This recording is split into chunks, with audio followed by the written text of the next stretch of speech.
The alarm went off at the exact second he stopped breathing. Not a second before, not a second after. The exact second. I know, because I was looking at him when it happened. His ribs went still. His head went sideways into my palm, and in the same motion, in the same heartbeat, my phone lit up and screamed. I want to be specific about why that matters. The alarm was set for 7:15 in the morning. It was 11:47 at night. I had not touched my phone in for hours. There was no alarm scheduled for 11:47 p.m. I know this because I went back through every setting, every application, every automated reminder on that device afterward, with the deliberate thoroughness of a man who needs the universe to make sense. And there was nothing, no scheduled event, no APP trigger, no notification that could explain a full volume alarm detonating at the precise moment a 15-year-old dog exhaled for the last time in my lap. I am an electrical engineer. I have been one for 23 years. I design systems for a living. My entire professional existence is built on the principle that effects have causes, that signals have sources, that nothing happens in a circuit without a reason you can trace back through the wiring. I am the wrong person for this story to have happened to, and I suspect that is exactly why it did. What I am going to tell you is not a story about a dog dying. I've carried that grief long enough to know it doesn't need to be dressed up. What I am going to tell you is a story about what left him when he left, what moved through the air in that room, what touched my phone, and what I was shown in the 11 seconds between that alarm going off and the moment I was able to breathe again. 11 seconds. I have measured the rest of my life against them ever since. I need to back up, because the alarm was not the beginning. The beginning was about 6 hours earlier, when I carried him from the vet's office for the last time and set him down on the blue blanket on the couch, the specific blanket, the one he had slept on for 9 years, the one that still carried the pressed-in shape of him even when he wasn't there. The vet had told me what I already knew: organ failure. The kind that doesn't negotiate. She had given me his medication and a look that veterinarians develop over careers of saying the unsayable. And she had used the word hours in a sentence that made the word feel very short. So I sat with him.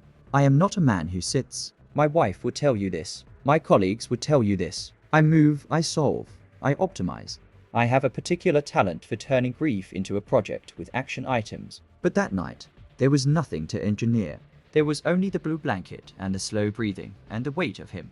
12 pounds of dog who had been the first thing I reached for every morning for 15 years. And the strange intimacy of knowing that each breath might be the one that wasn't followed by another. Somewhere around 11:30 in the evening, his breathing changed. I won't describe it in clinical detail, because you know what I mean if you have ever been in that room, and if you haven't, the description won't prepare you for it anyway. I will say only that it became slower, more deliberate, as if his body was doing the same thing a long-running machine does when you finally give it permission to stop. Each cycle taking a little more time, a little more effort, winding down not with violence, but with a kind of considered, dignified conclusion. I put my hand on his side. I told him things that I will not repeat here, because they belong to him and to the room and to the blue blanket and not to anywhere else. And then, between one breath and the space where the next one should have been, something happened that my engineering degree had not given me any framework for at all. The air in the room changed.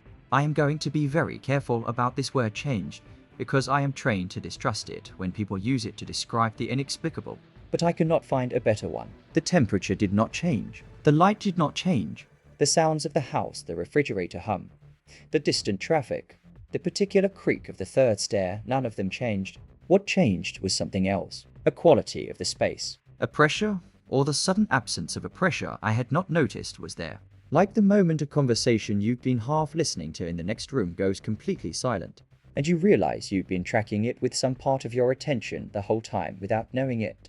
His ribs went still.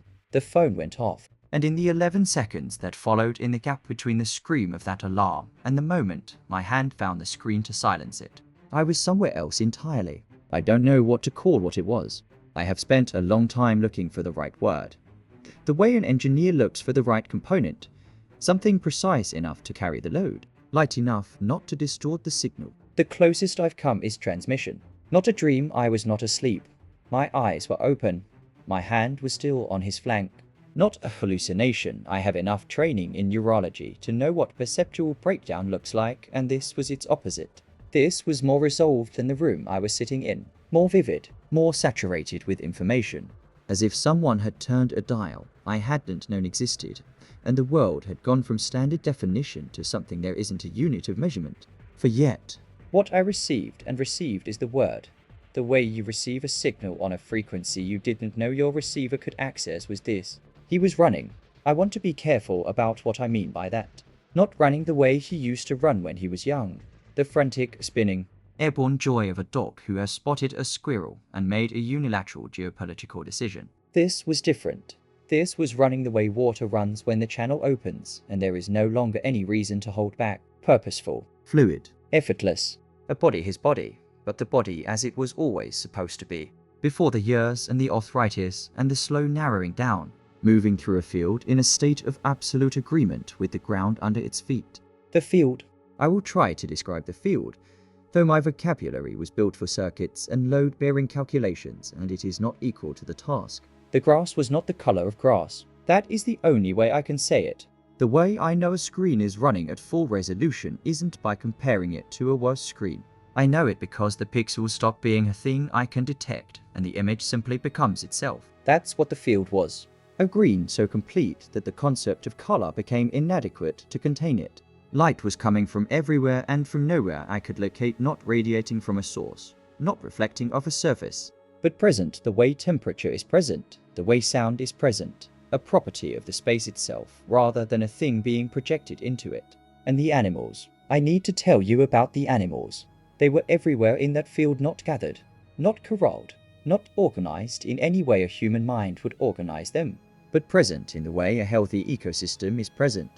Each creature doing the thing it was built for without effort or fear. Dogs threading through the open grass in full sprint. Ears back. Legs in that 4-beat gallop that means pure velocity and nothing else. Horses great.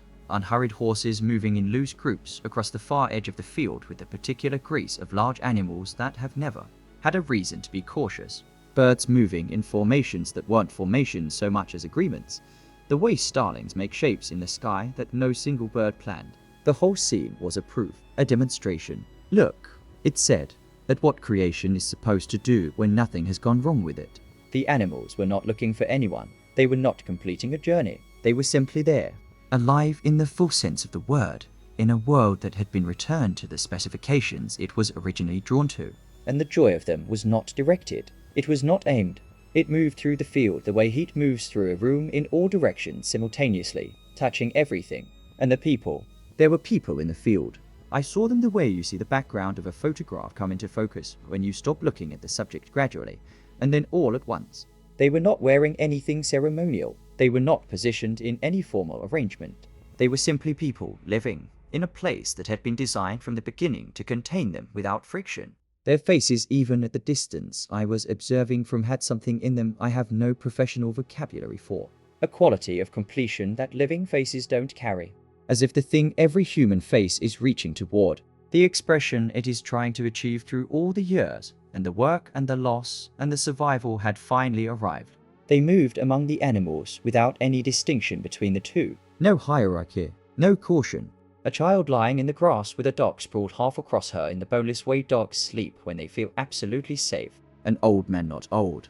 He was in the full prime of his strength. But something about him carried the authority of long years standing in the field with one arm resting across the neck of a horse. Neither of them moving, both of them entirely sufficient. I saw, in the far distance, what I can only describe as a city, not the kind of city I have driven through and worked in and tried to park in, but a city the way an architect imagines a city before the budget and the constraints and the compromises arrive. A place built by someone who knew what human beings actually need and was not limited in the provision of it. And moving toward that city, and outward from it, and through the field that surrounded it, were people whose faces I could not make out clearly enough to name, but whose quality I could feel across whatever distance separated us. They were not searching for anything. They were not waiting for anything. They were, and I know this word is doing too much work here, but it is the only one that fits home.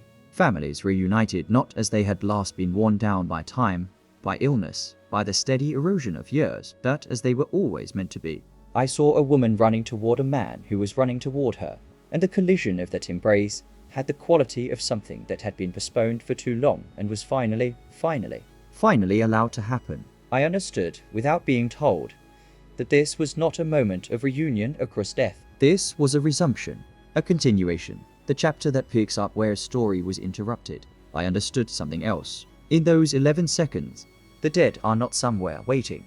They are nowhere.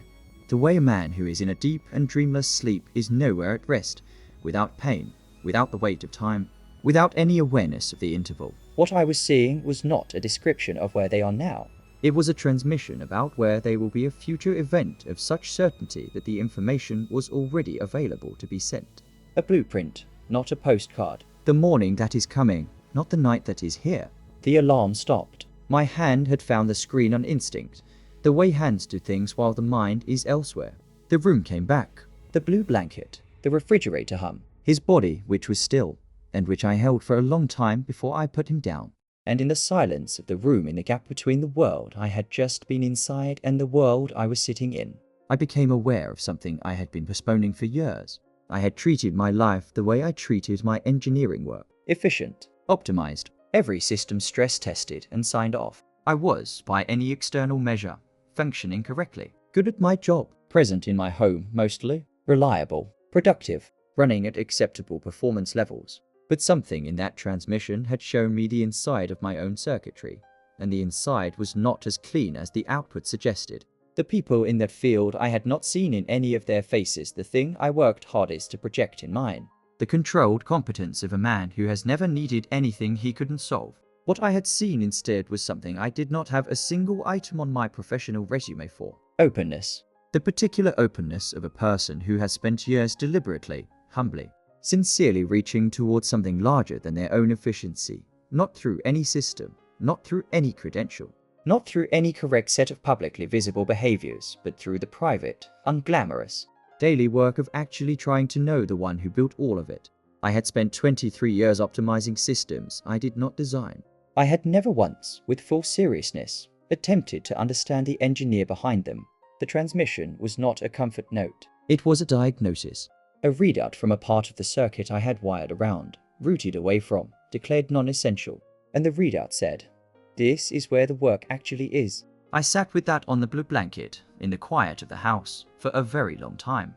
I did not flatline that night. This is not that kind of story. My clinical death was his, not mine, and the transmission I received was, I believe this completely, the residual signal of a soul departing through matter. Here is the part I have told my engineer colleagues, all of whom I expected to dismiss it. None of them did. The human body, at rest, produces approximately 100 watts of electrical energy, the same output as a standard incandescent light bulb. This is not esoteric knowledge. It is thermodynamics. It is in the textbooks. It is the reason hospitals feel warm when they are full of people. The body is a power source. When that power source shuts down, when the energy that has animated a living system for years is suddenly completely released, it does not simply vanish. Energy does not vanish. The first law of thermodynamics does not have an exception for the moment of death. The energy goes somewhere. My phone was in my front pocket, 3 inches from his body for 6 hours. I am not telling you that his soul hacked my iPhone. I am telling you that something with enough energy to run a light bulb was redistributed in the space of a single second, in close proximity to a device whose entire function is to receive and transmit signals, and that the device responded. What it responded with was an alarm that had never been set.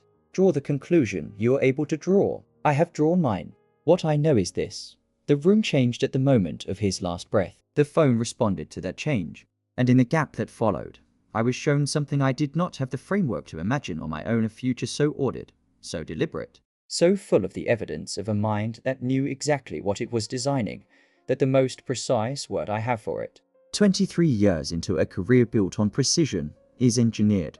Not random, not lucky, not the indifferent product of sufficient time and sufficient physics. Designed by a consciousness large enough to have intended the 15-year-old dog on the blue blanket, and the electrical engineer sitting next to him, and the alarm that screamed at exactly the right second, and the transmission that followed, and the specific conversation we are having right now.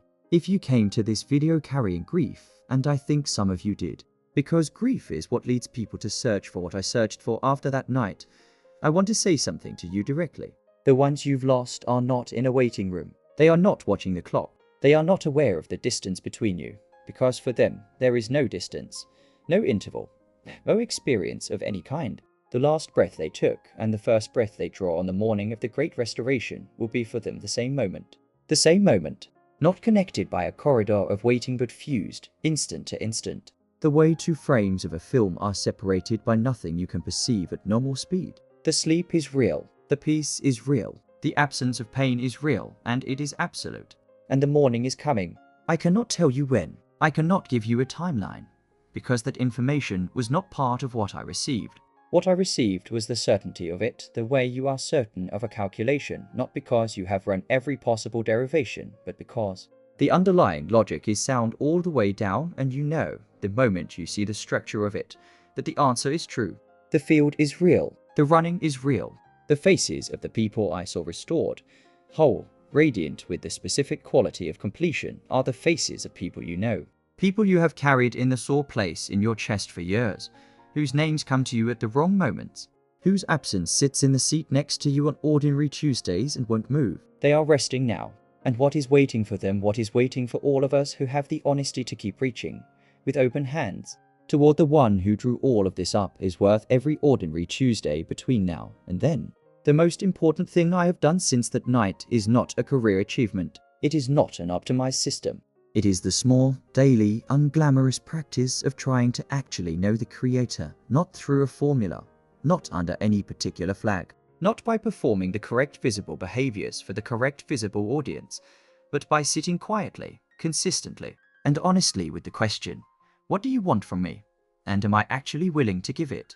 That question, pursued sincerely over time, is the only preparation that matters for the morning I was shown. Tell me in the comments, who is the first face you want to see when that morning comes? I will read every one.